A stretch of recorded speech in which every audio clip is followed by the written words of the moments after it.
കടന്നു പോകും. പക്ഷേ വീട്ടിലെ ചേട്ടത്തിയാണ് കൃത്യം പറയുക, ഇതേ മനുഷ്യനെ നിങ്ങൾക്ക് അറിയാമേലെ, അയാളെ അന്ന് പെരുന്നാളിന് പോയപ്പോൾ നമ്മൾ കണ്ടതാണ് എന്ന്. ചേട്ടൻ 9 തവണ കണ്ടാൽ ഓർത്തിരിക്കുകയില്ല, പക്ഷേ സ്ത്രീകൾ 1 കണ്ടാൽ ഓർത്തിരിക്കേണ്ടതാണ്. പ്രത്യേകിച്ച് അവർക്ക് പ്രിയപ്പെട്ടവരെയാണെങ്കിൽ അവർ ഒരു കാലത്തും മറക്കുകയില്ല എന്നുള്ളത് പരമാർത്ഥമായ സത്യവും. പക്ഷേ ഈ മഗ്ദലനാക്കാരി മറിയം, അവളുടെ ഹൃദയം നിറയെ ക്രിസ്തുവിനോടുള്ള ആർദ്രമായ സ്നേഹം കൊണ്ടു നടന്നവളാ മറിയം. അവള് ആ പ്രഭാതത്തിൽ മിശിഹായെ കണ്ടപ്പോൾ ആരാന്ന് പറഞ്ഞു? ആരാണെന്ന് പറഞ്ഞേ? തോട്ടക്കാരനാണെന്ന് പറഞ്ഞു. ചേട്ടന്മാരത് മറന്നു പോകാൻ സാധ്യതയുണ്ട്, സ്ത്രീകൾ അത് ഓർത്തു വെച്ചു. എന്താണ്? തോട്ടക്കാരനാണ് എന്ന് പറഞ്ഞു. തോട്ടക്കാരനാണ് എന്ന് പറഞ്ഞ് നഷ്ടപ്പെട്ട പർദീസായുടെ തോട്ടം വീണ്ടെടുത്തു തന്നവൻ എന്ന അർത്ഥത്തിലാണ് ദൈവശാസ്ത്രപരമായി യോഹന്നാൻ അത് ഉപയോഗിച്ചത് എന്ന് വ്യാഖ്യാനിക്കുന്ന പണ്ഡിതന്മാരുണ്ട്. അതിനെക്കുറിച്ചൊന്നും ഞാനിപ്പോൾ വിശദീകരിക്കാൻ ഉദ്ദേശിക്കുന്നില്ല. പക്ഷേ താൻ ആത്മാവിനോളം ആഴത്തിൽ സ്നേഹിച്ചവനെ ആ പ്രഭാതത്തിൽ കണ്ടപ്പോൾ അപരിചിതനായ തോട്ടക്കാരനായി മറിയത്തിന് തോന്നിയെങ്കിൽ ഈ ഉത്ഥിതനും കുരിശിൽ മരിച്ചവനും തമ്മിൽ എന്തോ വ്യത്യാസമുണ്ട് എന്ന് ന്യായമായും നമുക്ക് ശങ്ക തോന്നി തുടങ്ങാം. മറിയം പോട്ടെ, ആ പെലകാലെ ആ കൊച്ചു വെളുപ്പാങ്കാലത്ത് ആളെ കണ്ടിട്ട് തിരിച്ചറിയാഞ്ഞതായിരുന്നു ഒരു നിമിഷത്തിൻ്റെ വെപ്രാളം കൊണ്ട് സംഭവിച്ച ഒരു ബുദ്ധിമുട്ട് എന്ന് വേണമെങ്കിൽ നമുക്കതിനെ വിശദീകരിക്കാം. പക്ഷേ ഈ എമ്മാവൂസിലേക്ക് പോയ അപ്പോസ്തലന്മാരുടെ കാര്യം നിങ്ങൾ ആലോചിച്ച് നോക്കിയിട്ടുണ്ട്. രാവിലെ തൊട്ട് വൈകുന്നവരെയും അവർ ഗുരുവിനോടൊപ്പം നടന്നു. വെറുതെ നടക്കുക മാത്രമല്ല, അവർ വാദിക്കുകയും തർക്കിക്കുകയും ചെയ്തിരുന്നു എന്ന് വചനം സാക്ഷ്യപ്പെടുത്തുന്നുണ്ട്, ഇല്ലേ? അവർ വാദിക്കുകയും തർക്കിക്കുകയും ചെയ്തു. ഈശോ മിശിഹാ അവരോട് പല ചോദ്യങ്ങൾ ചോദിക്കും. എടാ ഭോഷന്മാരെ, നിങ്ങളെന്തേ ഇതുവരെ വചനം മനസ്സിലാക്കാത്തത് എന്ന് ചോദിച്ച് മിശിഹാ അവരെ ശാസിക്കുന്ന പോലുമുണ്ട്. ഇത്രയൊക്കെ ആയിട്ടും അവർ യേശുവിനെ എങ്ങനെയാ മനസ്സിലാക്കിയത്?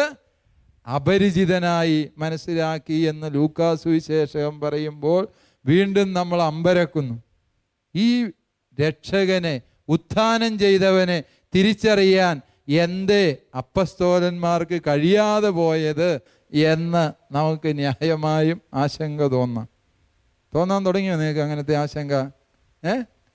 ശരി, വീണ്ടും ഇതാ ഈ തിബേരിയാസ് കടൽ തീരത്ത് മിശിഹായെ കണ്ടപ്പോൾ അപ്പസ്തോലന്മാരെന്താ പറയുക?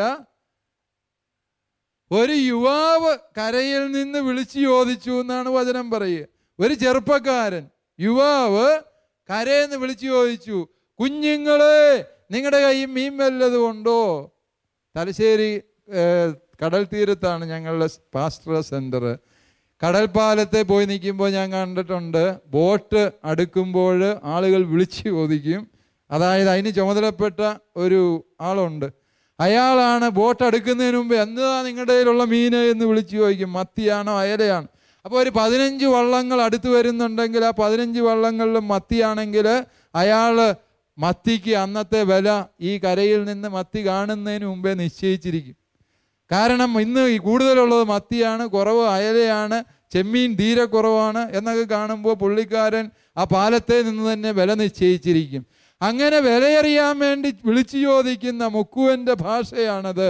കുഞ്ഞുങ്ങളെ, നിങ്ങളുടെ കയ്യിൽ എന്നാ മീനാ ഉള്ളത്? മീൻ വല്ലതും ഉണ്ടോ എന്ന ആ ചോദ്യം ന്യായമായും മുക്കുവർക്ക് മനസ്സിലാകുന്ന ചോദ്യമാണ്. അതുകൊണ്ട് തന്നെയാണ് പത്രോസ് കുഴപ്പമില്ലാതെ മറുപടി പറഞ്ഞത്, ഞങ്ങളുടെ കൈവശം മീനൊന്നുമില്ല എന്ന് മറുപടി പറയുക. തികച്ചും മീൻ കച്ചവടക്കാരനെ പോലെ, അപരിചിതനെ പോലെ ഗുരുവിനെ തിരിച്ചറിയാൻ ശിഷ്യപ്രധാനിയായ പത്രോസ് അടക്കം തെറ്റിദ്ധരിക്കപ്പെടുന്നെങ്കിൽ, പ്രിയപ്പെട്ടവരെ, ഞാൻ പറഞ്ഞു വരുന്നത് ഈ ഉത്ഥിതനും മരിച്ചവനും തമ്മിലുള്ള തുടർച്ചയും അതോടൊപ്പം തന്നെയുള്ള ഒരു വ്യത്യാസവും. മരിച്ചവൻ തന്നെയാണ് ഉയർത്തെഴുന്നേറ്റത് എന്നത് പരിശുദ്ധ സഭയുടെ വിശ്വാസ സത്യമാണ്. Hallelujah, hallelujah, hallelujah. ആ കാര്യത്തിൽ ആർക്കും ഒരു തർക്കവും വേണ്ട. കുരിശേ മരിച്ച മിശിഹാ തമ്പുരാൻ തന്നെയാണ് ഉയർത്തെഴുന്നേറ്റത്, ഒരു സംശയവും വേണ്ട ആർക്കും. പക്ഷേ ആ മരിച്ചവൻ ഉയർത്തെഴുന്നേറ്റപ്പോൾ രാത്രി മുഴുവൻ കിടന്നുറങ്ങിയേച്ച് രാവിലെ നമ്മൾ പൊടിയും തട്ടിയും എഴുന്നേറ്റ് വരുന്നത് പോലത്തെ ഒരു വരവല്ല ഈ ഉത്ഥാനം എന്ന് പറയും. ഈ ഉത്ഥാനം എന്ന് പറയുന്നത് മിശിഹാ തമ്പുരാനെ മനസ്സിലാക്കുന്നതിലുള്ള വ്യതിയാനം ആവശ്യമായ യാഥാർത്ഥ്യമാണ് എന്നാണ് ഈ വചനം പറയുക. അവന് ശരീരമുണ്ടോ എന്ന് ചോദിച്ചാൽ തീർച്ചയായും ഉണ്ട്. തോമാസ് ശ്ലീഹായോട് എൻ്റെ കൈകളിലെ ആണിപ്പഴുതുകൾ കാണാൻ പറയുമ്പോൾ, വിലാപ്പുറത്ത് വിരലിട്ട് നോക്കാൻ പറയുമ്പോൾ അവന് ശരീരമുണ്ടോ? ഉണ്ട്. ആ ശരീരത്തെ മുറിപ്പാടുകളുമുണ്ട്. ലൂക്കായുടെ സുവിശേഷത്തിൻ്റെ 24-ാം അധ്യായം 39 മുതലുള്ള വാക്യങ്ങളിൽ മിശിഹാ തമ്പുരാനെ കണ്ട് ശിഷ്യർ ഭയന്നപ്പോൾ ഈശോ ചോദിച്ചു, മീൻ വറുത്തത് വല്ലതും ഉണ്ടോ? ഒരെണ്ണം കൊണ്ടുവരാൻ പറഞ്ഞു. എന്നിട്ട് എന്ത് ചെയ്തു? ഈശോ അത് അവരുടെ മുമ്പിൽ വെച്ച് തിന്നു. തിന്നണമെങ്കിൽ എന്തു വേണം? വാ വേണം, ഉദരം വേണം. അവന് ശരീരമുണ്ടോ? അപ്പം ഉണ്ട്. പക്ഷേ യോഹന്നാന്റെ സുവിശേഷം 20-ാം അധ്യായം 19-ാം വചനത്തിലും അതുപോലെ 26-ാം വചനത്തിലും നമ്മൾ കാണുന്നു, അവർ കതകടച്ചിരിക്കെ അവൻ വന്ന് അവരുടെ മധ്യേ നിന്നു. ശരീരമുണ്ടെങ്കിൽ കതകടച്ചതിനകത്തൂടെ കയറിപ്പോകാൻ പറ്റുമോ? അവൻ്റെ ശരീരത്തിന് സ്ഥൂലഭാവങ്ങളുണ്ട്, സൂക്ഷ്മഭാവങ്ങളുമുണ്ട്. ഒരുപക്ഷെ ഈ സ്ഥൂല സൂക്ഷ്മഭാവങ്ങളെ ക്രിസ്തു അതിജീവിക്കുന്ന ഏതോ മഹാത്ഭുതമല്ലേ ഈ ഉത്ഥാനം എന്ന് നമ്മളോട് സുവിശേഷകൻ പറഞ്ഞു തരാൻ വേണ്ടി ഉപയോഗിക്കുന്ന സങ്കേതങ്ങളായിരിക്കാം ഉത്ഥിതനെ കുറിച്ചുള്ള ഈ അപരിചിതത്വത്തിൻ്റെ വിവരണങ്ങൾ അത്രയും എന്ന് ഞാൻ വിചാരിക്കും. ഇത് വളരെ സങ്കീർണമായ ഒരു വിഷയമായതുകൊണ്ട് ഞാൻ ഈ വിഷയം ഇവിടെ അവസാനിപ്പിക്കുകയാണ്. കാരണം നമുക്കെല്ലാവർക്കും മനസ്സിലാകുന്ന ഒരു കാര്യമാകണമെന്നില്ല. പക്ഷേ ഞാൻ പറയാൻ ഉദ്ദേശിക്കുന്നത് ഈ സങ്കീർണതയല്ല, മറിച്ച് ഈ ഉത്ഥിതനായ ക്രിസ്തുവിനെ തിരിച്ചറിയാനുള്ള അടയാളങ്ങൾ എന്ത് എന്ന് വചനത്തിൻ്റെ വരികൾക്കിടയിൽ സുവിശേഷകന്മാർ നമുക്ക് പറഞ്ഞു തരികയാണ്. മഗ്ദലനാക്കാരി മറിയം യേശു മിശിഹായെ തിരിച്ചറിഞ്ഞത് എപ്പോൾ എന്ന് ചോദിച്ചാൽ എപ്പോഴാ? ആർക്ക് പറയാം? എപ്പോഴാണ് ഈശോ മിശിഹായെ തിരിച്ചറിഞ്ഞത് മറിയം? ആ ഈശോ മിശിഹ അവളെ മറിയം എന്ന് വിളിച്ചു. ഉടനെ അവൾ തിരിച്ചെന്ത് വിളിച്ചു? റബ്ബൂനി, എൻ്റെ ഗുരുവേ എന്നർത്ഥമുള്ള റബ്ബൂനി എന്ന് അവൾ വിളിച്ചു. അപ്പൊ യേശുവിനെ തിരിച്ചറിയാനുള്ള, ഉത്ഥിതനെ തിരിച്ചറിയാനുള്ള ആദ്യത്തെ വഴി ഏതാണ്? യേശു തമ്പുരാന്റെ തിരുവചനം. Hallelujah, hallelujah, hallelujah. ഇനി എമ്മാവൂസിലേക്ക് പോയ അപ്പസ്തോലന്മാർ വചനം കേട്ടിട്ടും അവന്മാർക്ക് പിടുത്തമൊന്നും കിട്ടിയില്ല. അവർ വാദിക്കാനും തർക്കിക്കാനും പോയി. പക്ഷേ അടുത്ത ഘട്ടത്തിലാണ് ചിലർക്ക് ദൈവാനുഭവം, ക്രിസ്തു അനുഭവം, ഉത്ഥാനാനുഭവം ദൈവം വെളിപ്പെടുത്തി കൊടുക്കുക. അതേത് തലം എന്ന് നിങ്ങൾ ആലോചിച്ച് നോക്കണം. ഏതാണ്?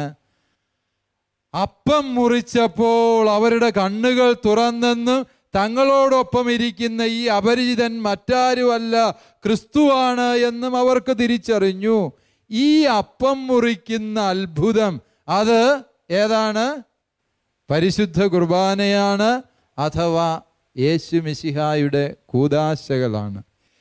ഉത്ഥിതനെ തിരിച്ചറിയാനുള്ള രണ്ടാമത്തെ വഴി ഏതാണ്? അപ്പോൾ സഭയിലെ വിശുദ്ധ കൂദാശകൾ.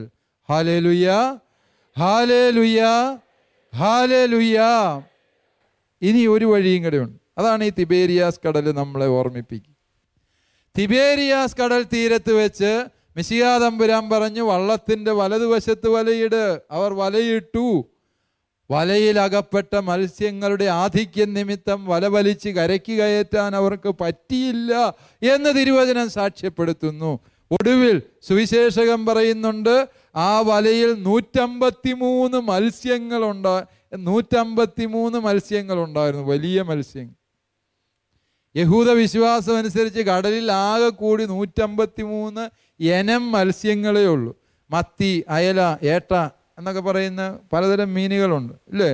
ആ സൈസ് മീനുകൾ ആകെ എത്ര ഇനമുണ്ട്? യഹൂദരുടെ വിശ്വാസം അനുസരിച്ച് 153 ഇനമുണ്ടെന്നാണ് വിശ്വാസം. അത് മുഴുവൻ കയറിയ ഈ വല, എന്നിട്ടും കീറാതിരിക്കുന്ന ഈ വല, സഭാപിതാക്കന്മാർ പറയുന്ന ഈ വല മറ്റൊന്നുമല്ല. എന്താണ്? പരിശുദ്ധ സഭയുടെ പ്രതീകമാണ്. അപ്പോൾ ഉത്ഥിതനെ ഇനിമേൽ ദൈവജനം തിരിച്ചറിയേണ്ടത് എവിടെ എന്ന് ചോദിച്ചാൽ എവിടെയാണ്? സഭയിലാണ്.